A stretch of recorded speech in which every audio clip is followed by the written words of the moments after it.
Do you feel powerless, unseen, unheard, unvalued? Are you living an inauthentic life driven by the expectations and demands of others? A life dictated by your past, your wounds, your scars? Well, it's time to break free. Join Ellie Shefi and her special guests as they guide you on a journey to leave the chains of your past behind and step into a life of your own design. Welcome to You Are Not Your Scars. Here is your host, Ellie.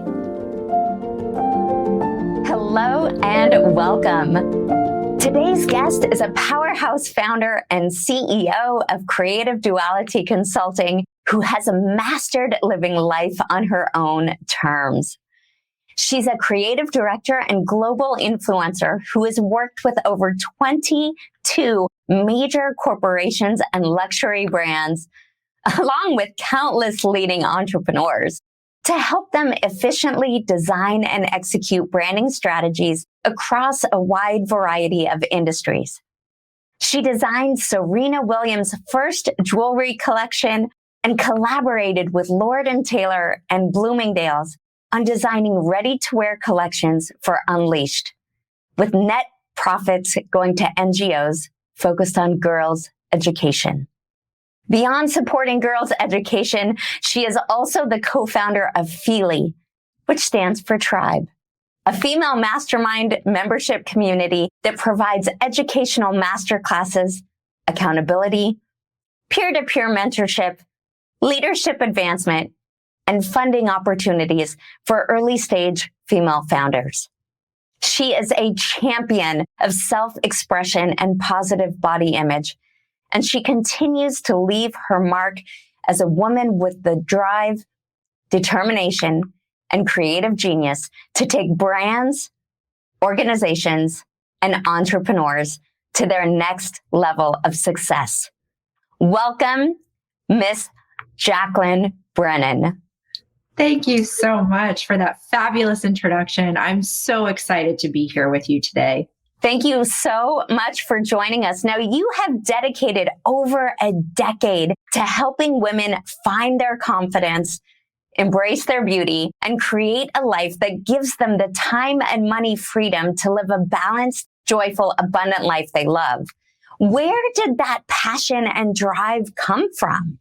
So this is something that has cultivated over the years. When I started my career, my passion was definitely fashion, helping women feel good, feel confident in their skin. And then as my career developed, I had some amazing mentors that empowered me, that showed me that we can use fashion for good, that our net profits can give back to local organizations. And they really helped me pave the way into my focus of what I do today. My whole mission is the advancement of women. I like to say my personal mantra and mission, as well as Fyli's, is to help women rise in all aspects of their lives, renew, inspire, support, and empower. This is definitely your calling. What was that moment when you knew that this was your purpose? That's such a great question because Fyli started off as a passion project. The moment I knew I needed to do this was when being involved in a first tech startup, which was originally a SaaS B2B software with a few male partners, when I feel like I failed, when I felt that my voice wasn't heard, when I didn't understand my vesting schedule, I didn't have the right lawyers, I didn't really know how to raise capital. When I felt that inkling of failure from that tech startup, I knew I needed to do something to support other female founders and pass the roadmap so they wouldn't make as many wrong turns as I did. I created this business along with my co-founder, Summer, because it's something that I needed. How would you help someone to find their purpose and step into their calling? I really feel like my unique gift, my secret sauce, is to help individuals find their purpose path. And that's truly what I do in Fyli and the consulting side of my business. It's more than just a job or a career, but something that connects them to their soul, their values, gives their life meaning. And that is what I do for individuals. I help them find that purpose. And I think it took me a very long time to find mine. And that's how I can empower other founders. How would someone use their creativity and skill sets to create their own career of their dreams and really live into their purpose path? And it all starts with belief. The first part of being the architect of your own life is deciding that you are capable of creating your own life circumstances. You have a choice every day. I'm a huge believer in manifestation, creative visualization, feeling it, dreaming it, but then helping individuals put in the actionable steps that they have to take to achieve those dreams and those goals. Talked about that moment in that tech startup. When was the first pivotal moment where you decided that you wanted to go into business for yourself and become an entrepreneur? So I remember that clearly. That was 2018. I had a wonderful career in fashion as a creative director. I worked for some fantastic leaders that were great mentors to me. And I remember saying to myself, I have built everyone else's business for over a decade. And now it's time for me to create my own. I was very naive in that thought process, but I started consulting while I was working full time. And I always tell founders this, you have to build your net. You have to have reliable and secure income as you're in that transition period to really go off on your own. And I just remember feeling so invigorated, just really excited to dive into startup life. And I wasn't fully prepared for it, but I do feel like there are some interesting steps that one should take as they're in the midst of that transition to get to running a business full time. And I really think that's about financial planning, putting your team in place, and figuring out how you're going to sustain your income while you're in that transitionary period. What was the biggest obstacle that you faced and how did you overcome it? One, I can always say that I reframe failures into discoveries. Failures are so important in this journey of entrepreneurship. We need them to grow, to learn, to get better. I don't think that I made the right decisions when I was leaving my full-time corporate job and going into entrepreneurship. So I learned from those failures and discoveries for my transition personally. And I really believe it was not agreeing or seeing eye to eye with my co-founders, my male partners in this tech business. I didn't find my voice. I wasn't speaking up or advocating for myself, and I didn't feel prepared. So that was like that pivotal moment of feeling powerless, feeling not heard, feeling like I have a fire within me that's going to fuel this passion to help other women and to give back and find the mentors and resources, even that I needed to move forward in my career. What did you do to find your voice? What did you do to harness that fire in your belly and to break free and say, oh no, I am tired of being unseen or unheard or unvalued or disrespected? What did you do to find your voice and then to step into the bravery and boldness of using your voice and making that next transition? Yeah. So the first piece of it was that I believed in myself and that I can create the life that I wanted. I then made an action plan. I thought about what are the resources that we need as women? What are we lacking? I started doing research on it. I visualized it. I prayed on it. I meditated it. I dreamt it. I felt it. And then I started to look for opportunity. I started to educate myself to see what was on there on the market, what resources I needed, what classes I needed to join, what other groups were kind of out there and happening. And then I started to seek out mentors and literally start connecting the dots between what I thought I needed, what I truly need, and what was missing from my life. Absolutely. That is so powerful. Believe that you can, and then find people who are further along in your journey who can help you. There's no need to reinvent the wheel, right? So finding someone who finding a community like Fyli or finding a mentor who can say, here, take my hand, journey alongside me and let me help you go further faster while avoiding all of the costly mistakes that they have made along their journey. Now that you've done that, what are your biggest tips for staying in that alignment, staying in your power, disregarding, silencing the critic in your head, breaking through the limiting beliefs that may arise from time to time? How do you do that? Yeah. So the first piece that I want to start with is learning how to ask for what you want and what you need. Culturally and as a society, women are taught from a young age, don't ask for things. Be polite, say yes, say thank you. Don't ask for too much. Don't be too much, right? My number one piece of advice is to start asking for what you want and what you need, accepting help from individuals. I really believe there's such power in making your ask and also being able to receive. So that's the first part I want to say. Another big piece of this is creating the structure so you can have the freedom that you want in your life. So something interesting, an overall design principle, decision-making structure consists of things like rules, agendas, mandates, and plans. When these things frame our choices, it frees us to focus on our substance of work. So I always say, as a creative who manages more than one business, structure sets us free. It's creating those routines, those plans, and those structures that actually help us feel our most free and do our best work. Touching on structure, self-care is critical. You need to fill yourself up before you can really effectively support your community, support your clients. What do you do to refill your cup? The number one thing that I do to refill my cup is my morning routine. I started doing this about 5 years ago, and I need it to keep my consistency and to refill my own cup before I can even start my day. I wake up early. I spend an hour exercising. I do 20 minutes a day of meditation. Then I journal and I really write through what are my goals or what am I going to achieve today? And I take a moment for gratitude. I do this almost every day, at least 6 days out of the week. I really try to stick to it. Sometimes it goes to shit or it's hard when I'm traveling, but I do my best. And that gives me the structure to then create, be present, be patient, and bring my best so I can show up for the work that I do.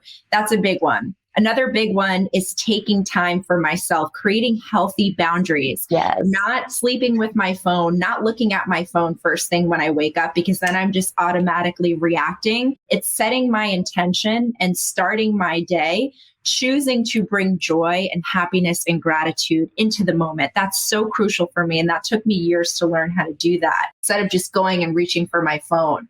And it's also about giving myself space and time to play, to think, to dream, to create, to travel. And as an entrepreneur, I know that can be really challenging because you feel pressure. You have deadlines. You have to get stuff done. You feel guilty for not always working. But learning that that time to just dream and play and create actually makes you a better leader. I make time for that for myself too. I schedule it in my calendar just like I would a business meeting. To everyone out there in the audience who says, oh, I don't have 5 minutes in the day to meditate or to journal or to exercise or to go and play, what I hear you saying is prioritize yourself. Make time for that, because when you do, you'll be much more efficient in the rest of your day. You'll be much more present in the rest of your day. You'll be much more focused in the rest of your day. And you can actually increase the amount of time, metaphorically speaking, that you have. Now, what would you say to someone who says, well, that's all well and good. You talked about boundaries. You talked about asking for what you need. Well, what if I just don't know how to do that? What is something that you would say for that woman out there who is feeling trapped, who is unsure of how to begin the process of prioritizing herself, of establishing boundaries, of finding and using her voice? What can she do now? The first thing I'm going to say, girlfriend, get comfortable feeling uncomfortable. Yeah. That is when you grow. Number 2, find your tribe. Find people that are going to motivate you, inspire you, challenge you, hold you accountable. If you don't have the funds to join a professional mastermind group, if you don't have the time, build your own tribe. Make an accountability group. Show up for the people around you because together you move mountains. You're more powerful collectively. So find that group that's going to give you energy. And the last thing I'm going to say is you are the architect of your life. You create the life that you want. You choose joy or you choose to stay in a job or relationship that you hate. You choose not to have time or you choose to create time. Everything we do in life is a choice, and you can make better choices and surround yourself with individuals that can help you learn how you do that step by step. Piggybacking on that, what's your biggest tip for making that mindset shift so that you can make better choices, so that you can decide and then commit and take action to follow through? That's a wonderful question. And I'm going to say how I did it personally, because it took me a long time to trust myself and to understand my voice and to learn how to do that. And the way that I can say I started was to make promises to myself and start keeping them. Once you start making promises to yourself, even if they're small, I'm going to go to bed at this time, I'm going to wake up early, I'm going to commit to exercising, or I'm going to commit to this meditation. And when I do those things and I tell myself I'm going to do them and then I show up for myself, I trust myself. My intuition feels good. Then I can make better decisions. I can listen to my inner voice. I can tap into my guides. I can meditate. I can spend time with me. And once you do that more and more, you build a relationship with your own self. And then it becomes easier to hear the voice, to trust yourself, to make those decisions. But just like anything in life, like riding a bike, like being an expert, you have to practice. Like to be considered an expert in something, you have to put in 10,000 hours, right? So how do we become experts in listening and trusting ourselves? We got to put in the work. You've talked a little bit about Fyli, but tell us more about how Fyli came to be, about some of the incredible things that Fyli has been up to. I love what I do. I feel so blessed and grateful to wake up every day and run this amazing community, this tribe, this family with people that I love. So Fyli has been operating unofficially for 3 years, officially as a C Corp for 2 years. This started out as a passion project. My co-founder and I met at a female founders pitch event at the New York Times. We built our friendship, our relationship, and we started doing a lot of research. Our original goal was, hey girl, let's join a mastermind group together so we can hold each other accountable. And we found that the average buy-in for these groups were $50,000 to $75,000 per year. They were really male dominated and they only met once a quarter. And then we saw more traditional organizations, which are amazing, like YPO. You have to have 2 million in revenue and a certain amount of employees. Or you have organizations like Chief, which are also great. They focus on corporate executive women. But we found that there wasn't a lot in the space for early stage female founders, except your accelerators, which are all fantastic. But what's that starting point for women? How do you enter into that? How do you build your tribe and your community? We both needed it ourselves. So we started a product because we needed it. We never imagined how it would grow, how it would expand into a global business, 8,500 women globally. It has been an incredible journey to watch this idea of something that we both needed turn into something so much larger with a bigger global vision. And today, to this date, Fyli has given over 150 free masterclasses. We've helped our women raise capital in their pre-seed, seed, and Series A round. We've prevented burnout for so many members. We've been there to support them in terms of life crisis or financial situations. We've supported over 18 local nonprofits financially through our Active Listening or Resilience to Rise series. And we're so excited. We're expanding into Shanghai, China, Q3 2022. So this is definitely a global mission. When we first thought of Fyli, we were operating like a mom and pop shop, very one-off, focused on human connection, which we still are focused on human connection. But now I look at this as a global NAS business, network as a service, that does have a true ability to scale 10x and make a huge impact in this world. So I'm very excited to see this journey and how we transition and keep helping early stage female founders get that support that they need to show up and do their best work in this world. That's incredible. And one of the things that I find most powerful about that is that all of this was done during COVID. For Fyli to really have exploded over the last 2 years, that means that all of these female founders who are in your community have been able to weather the pandemic together. They've been able to pivot, to diversify, to build their dreams and their businesses because you started this and you have shown up so powerfully throughout this pandemic. So at a time when people have been silenced, at a time when people's communities have been disrupted, when their outlets have been disrupted, when businesses have been going down the drain and people have been getting laid off and there's been more and more isolation, you and Fyli have been able to create community, create connection, and create this space for people to flourish. I honor that. What has been your secret sauce to do that during the pandemic? Thank you so much. So I'll start by saying nothing great is ever accomplished alone. We have such a powerhouse founding team. My co-founder, Summer Yanyi Lee, our COO and head of house, Catherine Seibert, our community manager, Maya Callens, and our digital media manager, Elisa Stratford. That's the core team. We have moved mountains together. And during COVID, we had two decisions.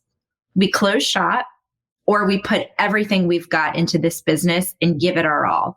So in March 2019, New York City shut down. We were operating Fyli with in-person events only based in New York City out of Soho House, who was our pilot partner. And we made a decision. Within 24 hours of the shutdown, I winded up calling every mentor and amazing human in my life and said, would you just give 30 to 45 minutes of your time to give back and empower our community? We need masterclass sessions. We need to hear from leaders. We need inspiration. And we made this free for 8 months for everybody who wanted to be a part of it.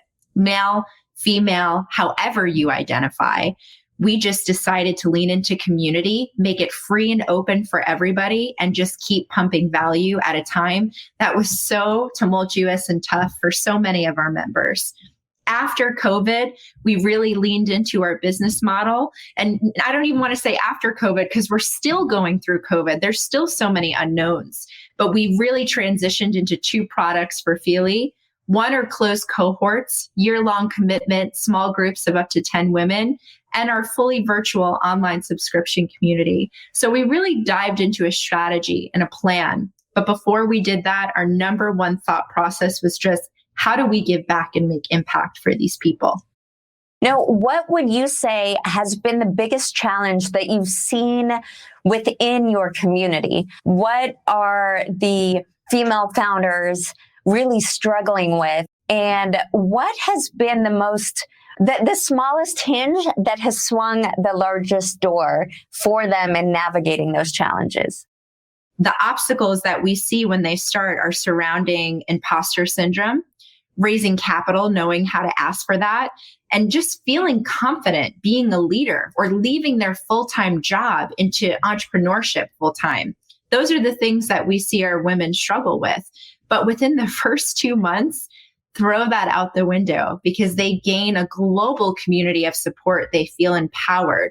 They feel confident. They feel ready. And that work is so purposeful.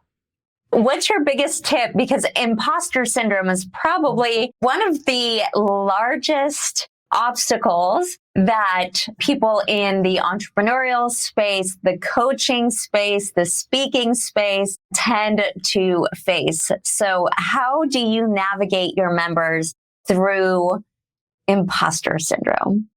I would like to give a very simple solution, even for myself, how I work through imposter syndrome, because we all have it. It's there. I have my days as well. And I simply have a note in my cell phone that I will look at when I am feeling not my best, to remind myself what I'm capable of and what I have achieved. And I write this little note to my future self. And I look at that on those days that are really tough.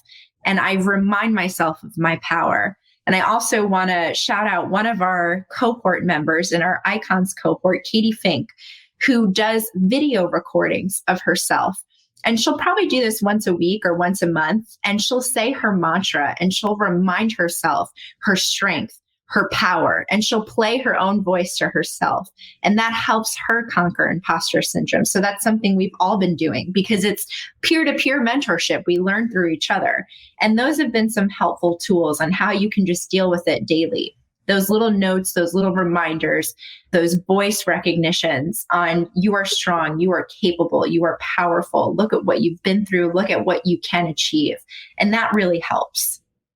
Those are really powerful, easy to implement, actionable tools. You've given us so many golden nuggets already that people can implement immediately. You've got make a decision, decide, commit, take action, set up a routine, stick to your routine, make it a non-negotiable, commit to your routine, leaving yourself notes, the voice recordings. That's all so powerful. What is an actionable tip that you can give for people who might still be caught up in the external, might still be caught up in living to satisfy other people's expectations or their other people's demands, other people's beliefs? What would you say to them to shed that so that they can come home to themselves and decide for themselves who they are, what they stand for, and how they want to show up in the world? They have to make a choice to believe that they are capable. We are all capable of greatness. We were all created with a special gift, a talent, an ability. That's what makes each of us unique in this world. So number one, believe that you're capable. Number two, write your plan, create a plan, stick to it. Take actionable little steps every single day to get closer to your plan and to your vision, whether that's setting better boundaries for work, advocating for yourself as you're growing your career, finding your mentor or your accountability partner to just help keep you on track, and just keep educating yourself. Read things that help you grow. Get comfortable feeling uncomfortable. Believe yourself. Keep those promises with yourself every day because that's how you grow. It's a constant learning process. We all don't know it all, right? Every day we take little steps to get better. And what steps are you taking to continually evolve and to make progress along the plan that you have for yourself? First of all, my hardest critic and the person that really holds myself accountable, it's challenging feeling weight and pressure to be looked at as a leader or a role model sometimes. I have my days where it's quite challenging for me too. And I surround myself with experts and individuals that help me show up for me.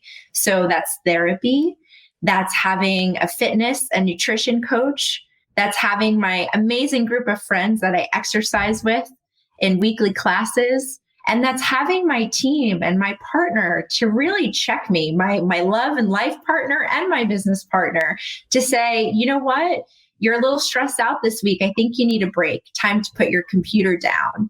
Or just to say, spend some time, take a walk, put your phone down. We all need those reminders, but I surround myself with those people who are going to call me out because sometimes I need it too.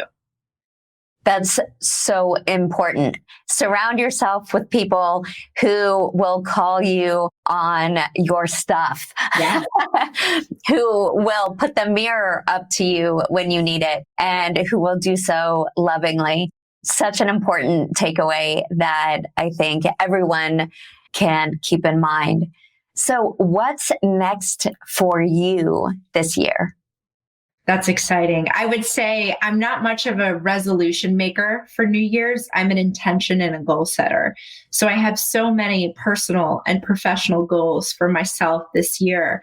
Personally, setting boundaries, taking more time for play, even more time to have fun, to enjoy, to unplug, to recharge, to plant my roots in this new city of Austin, Texas, and build and grow my own family. That's really exciting. Professionally, to show up, to continue to show up for my clients, for our members, our investors, our advisors, to be a true leader, to walk the talk and put the action and the steps behind it.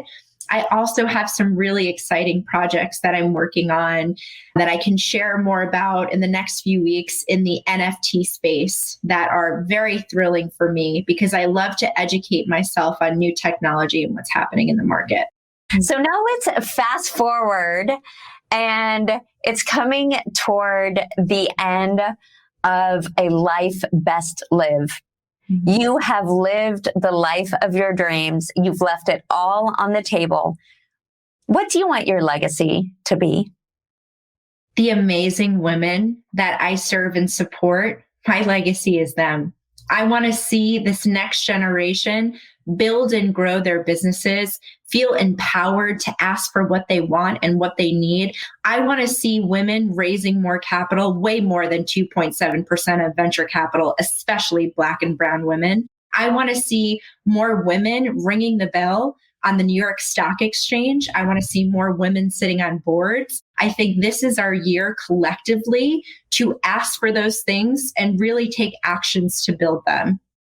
If you had one message that you want to share with the world that will empower them to reach all of those goals and dreams that you have just spoken, what is the one message that you would deliver to them so that they can make your legacy become a reality in their life? Believe in yourself. You have the power within you. Once you have the belief and you trust yourself, others will too. So start showing up for you. It's all about the belief.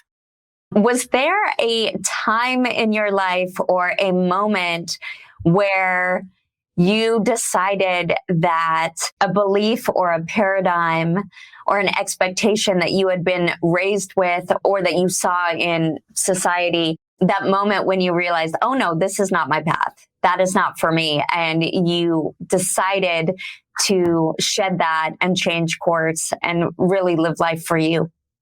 So one, leaving my corporate job as a creative director at the time, that was really hard to do. My whole identity was wrapped into that.